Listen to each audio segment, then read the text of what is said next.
if something were to happen and you couldn't play baseball anymore, would you be happy at that school?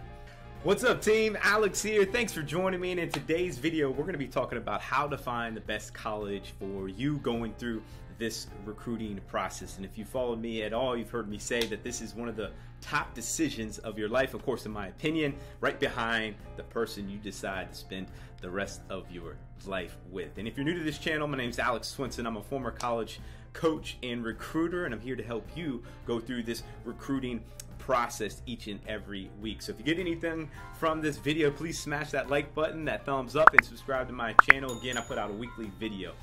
But before we get into today's topic, I have a trivia for you, and that is, who invented baseball? One more time.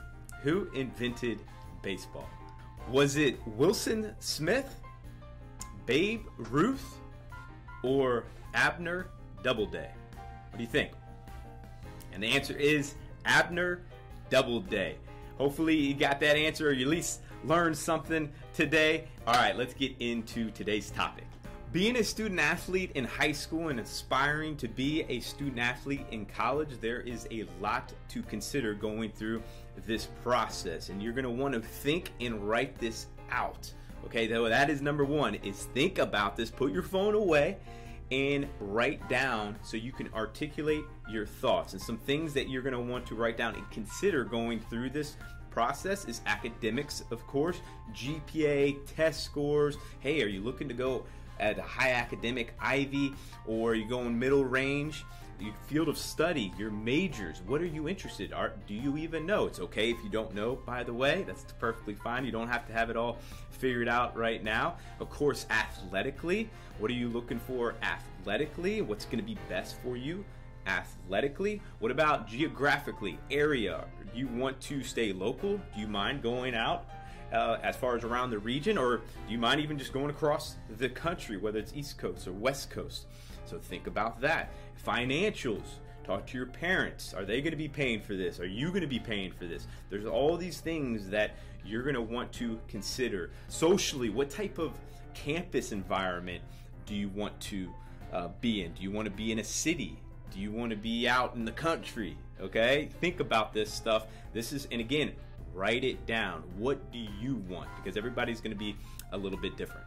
Number two is take an objective look at yourself, athletically and academically. Where do you stand? Where can you improve? Where do you need to improve? Have a coach help you with this too. Hey, your high school coach, your summer coach, your trainer that you're working with, give an honest assessment of where you stand. And it's not all about metrics, guys, as well. That's just one piece of the puzzle as far as arm strength, 60, hitting, as far as exit velocity and average and batting average and power and all of that. But it's also actions. You know, how athletic are you? Where can you improve in certain areas? Maybe your foot speed, your coordination, or also maybe it's physicality. Do you need to improve in the weight room? Do you need to get stronger?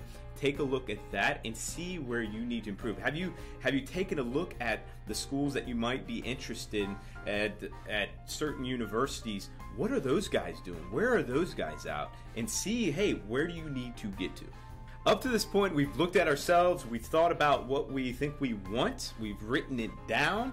Number two is we've taken an objective look at ourselves. And real quick, to rewind, going back to number one, just make sure that you don't think or go in the mindset of like you have to have it all figured out. Think broadly right now, because a lot of people can. I did this in the past. I've done this in the past. Is, you know, I think I got to have it all figured out. I got to know exactly what I want, and I can get stuck. People can get stuck thinking that way. Whereas think broad. Think of just interests, right? And then as you go through this process, that's going to narrow down, and you're going to kind of figure this out through time. So just get to writing, get to thinking of what interests you from like a major standpoint, a field of study standpoint. So number three, let's get into number three. Now we start looking outward and start doing our research on schools. So there's over 1,400 baseball programs in the country. There are a lot of programs and universities and colleges, okay? And doing our research is a big part of this, and finding schools that really it comes into what we are interested from number one, and then where we fit athletically and academically. But there's a lot of schools from Division 1, Division 2, Division 3, NAIA, and JUCO, and all of these programs are amazing. They're awesome, okay? D1 gets all the limelight, and that's great and all, and I think there's too much mindset of D1 or bust, which I just don't agree with at all. D2 and D3, NAI and JUCO are fantastic. Junior college is a great option for a lot of guys, okay? And junior college is 2 years, and then you can transfer after that and go to either Division 3, 2, etc. from there. But it's a really good option because it can give you a chance to work on developing your skills, academics if you need to, but it's a really good option. And you should look at all of these and again, see what best fits you. Not all of them are going to be a good fit for you, and that's okay. That's why we're doing this, but doing your research on these schools, divisions, NAI, and JUCO. Number 4 is really 2 things. I'm going to call it 4A and 4B. But while you're doing this research, think about this question. If something were to happen and you couldn't play baseball anymore, would you be happy at that school? And if the answer is no, it's probably not a good fit. So think about that.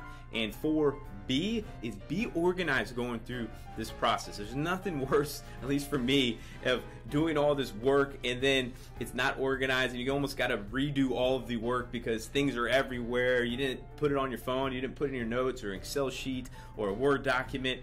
So be organized with your research and categorize schools. Categorize schools of some of your top options and maybe your B options and your C options or your reach schools, your target schools, your safe schools.